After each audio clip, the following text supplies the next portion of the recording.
First ever factory outlet Mukunda jewelleries, KBHP, Somajiguda, Suchitra, Hanamkonda, Kothapet, Chandanagar, Khammam. నమస్తే వనజ గారు. నమస్తే విజయ్ గారు. వనజ గారు, మనం నెంబర్ 7కి న్యూమరాలజీ ప్రకారం మే నెలలో ఎలా ఉండబోతోంది అనేది మనం మాట్లాడుకుందామండి. టారో ప్రకారం టారో ప్రకారం తీసేవండి. అయితే మే ఆ నెల 7వ తారీఖు, 16, 25 ఈ 3 dates లో పుట్టిన వాళ్ళకి ఎట్లా ఉండబోతుంది. నార్మల్ గా నెంబర్ 7 మనం కేతు గ్రహం తోటి కనెక్ట్ చేస్తాం అనమాట. ఈ 7 నెంబర్ వాళ్ళకి కేతు ఎక్కువ ఫేవరబుల్ గా ఉంటారు అనమాట. మనం రాహు కేతుల్లో కేతు షాడో ప్లానెట్స్ అంటాం కదా, ఇది కొంచెం ఎక్కువ ఫేవరబుల్. కాకపోతే వీళ్ళు ఏంటంటే ఎక్కువగా ఐసోలేషన్, ఒంటరిగా ఉండడం ఇష్టపడతారు అనమాట. నెంబర్ 7 వాళ్ళు నార్మల్ గా ఎక్కువ మంది వాళ్ళ క్వాలిటీ అట్లా అనమాట. ఎప్పుడు ఏదైనా అవగానే ఫస్ట్ అలక ఐసోలేషన్, నాకు నెవర్ డిస్టర్బ్ చేయొద్దు అలా అంటనమాట. అట్లాంటి క్వాలిటీస్ తీసుకుంటాను. అట్లాంటివి వాళ్ళలో ఎక్కువగా వచ్చే క్వాలిటీ అండి. అది వచ్చేస్తుంది అట్లా ఆటోమేటిక్ గా most of the times. Okay so 7 వాళ్ళకి వాళ్ళకి ఎట్లా ఉండబోతుందో. సో ఫస్ట్ గైడెన్స్ ఏంటంటే, సో మిమ్మల్ని చూసి చాలా మంది ఈర్షపడే స్టేజ్ లో ఇప్పుడు మీరు ఉన్నారు. వావ్. ఓకే, అంటే అరే వాళ్ళలాగా నేను ఎందుకు ఉండలేకపోతున్నాను అని చాలా మందికి మిమ్మల్ని చూస్తే కొంచెం అసూయ అనిపిస్తూ ఉంటుంది అనమాట. ఓకే, కాబట్టి అట్లాంటి స్టేజ్లో మీరు ఉన్నారు. కాబట్టి ఆ ఫేజ్ ఏదైతే ఉందో దాన్ని నిలబెట్టుకోవడానికి మీరు ట్రై చేయాలి. ఓకే, అదొక నెంబర్ 1. సో ఏంటంటే మనకు చాలా మంది దిష్టి తగులుతుంది, నెగిటివ్ అని ఇట్లా అంటూ ఉంటాం. అందరు చూసి వాళ్ళ కళ్ళు మంచివి కాదు ఇట్లాంటివి అంటూ ఉంటారు. కాబట్టి సో అవన్నిటి నుంచి ప్రొటెక్ట్ అవ్వడానికి మీరు చిన్న చిన్న రెమెడీస్, అంటే ఈ రీడింగ్ మొత్తం అయ్యాక లాస్ట్ లో చెప్తాను. అది నెంబర్ 1 అనమాట. అది బాబా గైడెన్స్.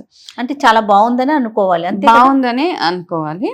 అయితే మీరు ఏదైతే మెటీరియల్ నీడ్స్ అంటామో, అంటే మీరు ఏవైతే డ్రీమ్స్ ఉన్నాయో, కార్ కొనుక్కోవాలి, అప్గ్రేడ్ చేసుకోవాలనుకుంటే, ఏదైనా కానీ మీ లైఫ్ స్టైల్ని, మీ వార్డ్రోబ్ని, మీ ఇంటిని, ఎనీథింగ్ పాసిబిలిటీస్ మైలో ఉన్నాయి. స్టార్ట్ చేయండి, ఇప్పుడు మొదలు పెట్టండి. ఒకవేళ మీరు జనరల్గా లోన్స్ అవన్నీ ఎంకరేజ్ చేయను నేను.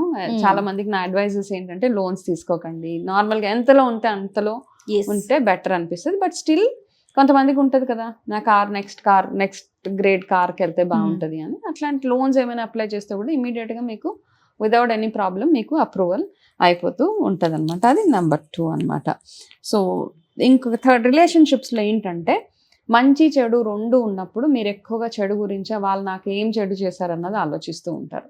కాబట్టి అట్లాంటి సిచ్యువేషన్ వచ్చినప్పుడు వాళ్ళు మీ లైఫ్లో ఏవైతే మంచి చేశారో, వైఫ్ అవ్వచ్చు, పిల్లలు, పేరెంట్స్, ఎనీబడి, ఫ్రెండ్స్ కూడా, వాళ్ళ లైఫ్లో మీ లైఫ్లో వాళ్ళు ఏమేమి మంచి పనులు చేశారో ఫస్ట్ అవి నోట్ డౌన్ చేసుకొని, తర్వాత మీకు బాధ కలిగించే విషయాలు నోట్ డౌన్ చేసుకొని రెండింటిని బ్యాలెన్స్ చేయండి.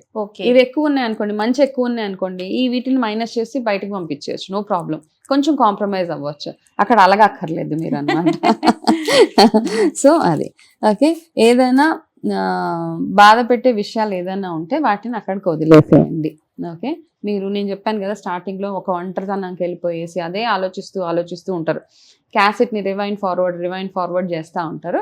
కాబట్టి జస్ట్ లెట్ ఇట్ గో అనమాట. అట్లా ఫ్లోలో వదిలేసేయండి దాన్ని.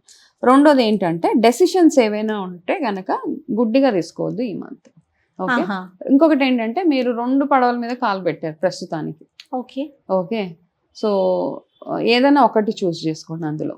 ఎనీథింగ్, వర్క్ అవ్వచ్చు, బిజినెస్ అవ్వచ్చు. నేను బిజినెస్ చేస్తూ జాబ్ చేస్తూ పార్ట్ టైం చేస్తాను, లేకపోతే ఇంకొకటి, ఇట్లాంటివన్నీ చాలా చాలా ఉంటాయి మనకి అన్నమాట. So any one is suitable మీకు in the month of May. వీళ్ళకే కాదు వనజ గారు, ఎవరమైనా కూడా 2 పడవల మీద కాలు పెడితే దేంట్లోనూ ప్రాపర్ గా ఉండలేము కదండి. నిజంగా సక్సెస్ అనేది కూడా చాలా కష్టం అయిపోతుంది. దానివల్ల కన్ఫ్యూజ్ అయిపోతూ ఉంటాం. దేని మీద మనం 100% ఇవ్వలేము. కాబట్టి ఎనీ వన్ థింగ్ మీకు బాగుంటుంది. 2 మంచివే, కాకపోతే అందులో ఒకటి చూస్ చేసుకోండి. కొంచెం గ్రీడీగా వెళ్ళిపోయి లేదు నాకు 2 కావాలని హోల్డ్ చేసుకోదాం. అదే అన్నా కదా, లెట్టింగ్ గో. ఒకటి పక్కన పెట్టేసేయండి, వెళ్ళిపోనివ్వండి. సో మీకు ఈ మంత్ లో మీకు ఫేవరబుల్ కలర్ ఆరెంజ్ కలర్.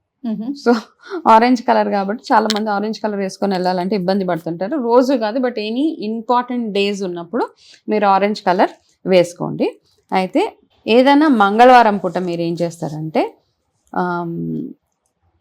ఎక్కడైనా ఇప్పుడు సమ్మర్ కదా, ఎక్కడైనా బటర్ మిల్క్ అట్లాంటివి ఏదైనా దానం చేసేసేయండి ఎవరికైనా. ఓకే, అదొకటి చెయ్యండి. అండ్ మంగళవారాలు హనుమాన్ టెంపుల్కి ఒకసారి వెళ్ళిరండి. మీకు వీలైతే రెగ్యులర్గా వెళ్ళండి. అంటే ఇప్పుడు మొదలుపెట్టి రెగ్యులర్గా వెళ్ళొచ్చు, లేదా only in the month of మే వెళ్ళి రావచ్చు. వెళ్ళి వస్తే మీకు కొంచెం ప్రొటెక్షన్ అంతా బాగుంటుంది. అదర్వైజ్ హెల్త్ పరంగా చూసుకుంటూ ఉంటే కనుక మీకు బోన్స్ రిలేటెడ్గా చిన్నగా, అంటే బ్యాక్ పెయిన్ వచ్చింది అనుకోండి, జస్ట్ ఇగ్నోర్ చేయొద్దు. వెంటనే వెళ్ళిపోయి దానికి కావాల్సిన, కొంతమంది చాలా మంది హోమ్ రెమెడీస్ అవి చేసేసి లోకల్ మసాజెస్ ఎవరినో పిలిచేసి అలా చేసేస్తుంటారు. అట్లాంటివి ఏం చేయకుండా ఇమీడియట్గా అటెన్షన్, రెస్ట్ కావాలంటే రెస్ట్ తీసుకోండి. రెస్ట్ తీసుకుంటే సరిపోతుంటుంది. సో మీకు నెగటివ్ ఎనర్జీ గురించి చెప్పాను కదా, మీరు చేయాల్సిన ఒక రెమెడీ ఏంటంటే నెక్స్ట్ ఎప్పుడైతే అమావాస్య వస్తుందో ఆ అమావాస్య రోజు మీ ఇంటికి ఒక గుమ్మడికాయ కట్టేసేయండి. ఆ గుమ్మడికాయ కట్టేటప్పుడు ఏం చేస్తారంటే డైరెక్ట్గా షాప్ నుంచి తెచ్చి అట్లా కట్టేయడం అట్లా కాకుండా ఆ తీసుకొని వెళ్ళి ఏదైనా ఒక టెంపుల్లో, గుళ్ళో ఇచ్చేసి, హనుమంతుడి టెంపుల్లోనో ఎక్కడనే ఇచ్చేసి పూజారి గారికి చెప్పి కాస్త పూజ అవి చేయించిన తర్వాత అది తీసుకొచ్చి మీ ఇంట్లో అది కడితే సరిపోతుంది. చాలా మంది కాళ్ళకి నల్లదారం కట్టుకొని ఉంటారు. సో జనరల్ గా నా సజెషన్ ఏంటంటే కాళ్ళకి నల్లదారం పనికిరాదు అసలు, యాక్చువల్గా లేదండి. అంటే యాజ్ పర్ నేను చదువుకున్న వాటిలో చాలా మంది చెప్తారు కాళ్ళకి ఎవరు కట్టుకోం కదండి, మనం ఆ నల్లదారం అంటే సందర్భం వచ్చింది కాబట్టి నల్లదారాన్ని చేతికి కట్టుకోండి, ఒకటి సరిపోతుంది. చాలా మంది కాళ్ళకి ఈ మధ్య చూస్తా ఉన్నాం నల్లది ఏదో పెట్టుకొని తిరుగుతా ఉన్నారు. ఓకే, మనం నార్మల్ గా ఇంతకు ముందు కాసి తాళ్ళు అవన్నీ చేతికే కదా కట్టుకునేవాళ్ళు. సో కానీ పసిపిల్లలకి కడతాం కదా వనిజ గారు, చేతులకి కాళ్ళకి నల్లదారాలు కట్టమా? చిన్న పిల్లలకి ఓకే అండి, వాళ్ళకి నార్మల్ గా అయితే మనం కాళ్ళకి చేతులకే కడతారు యాక్చువల్ గా, చిన్నపిల్లలకి కూడా. వాళ్ళకి జనరల్ గా అవాయిడ్ చేయాలి. ఎందుకు అంటే మనము ప్రతి ఒక్క కలర్ లో ఒక విగ్రహం చూస్తూ ఉంటాం కాబట్టి, సో అవాయిడ్ చేయడమే బెటర్. అలవాటు ఉన్న వాళ్ళు ఓకే, మరి నా సజెషన్ చేతికి ఒక నల్లదారం కట్టుకుంటే సరిపోతుంది. అంతే, వీళ్ళు చేయాల్సిన చిన్న చిన్న రెమెడీస్ అవన్నీ ఇవే. వీలైనంత దానం, ఎంతగా మీరు ఈ సమ్మర్ కాబట్టి మంగళవారం నేను చెప్పినట్టు ఎక్కడైనా మజ్జిగ అట్లాంటివన్నీ అవసరమైన ప్లేస్ లో దానం చేస్తే సరిపోతుంది వీళ్ళకి. రైట్ అండి, థ్యాంక్ యూ సో మచ్ వంజి గారు. నమస్తే అండి.